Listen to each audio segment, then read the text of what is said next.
రాజమండ్రి నాకు తెలిసి 15 ఏళ్ళు అయింది కదా. అప్పట్లో నేను వచ్చిన ప్రారంభ దినాల్లో బాగానే ఉన్నారు. ఎప్పుడు చెప్తా ఉన్నారు, ఈ రెక్కలు మొక్కలు కనీసం వాళ్ళు కొత్త బట్టలు వేసుకున్న దాఖలాలు కూడా నేను చూడలేదు ఇంతవరకు. తల్లిదండ్రులు అట్లాంటిది ఒక కొడుకు, వాళ్ళు పైసా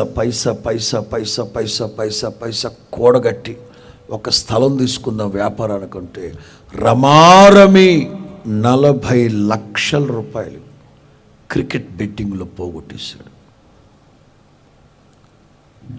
ఎడిక్ట్ అయిపోయాడు దాన్ని, క్రికెట్ బెట్టింగ్, మనీ యాప్స్.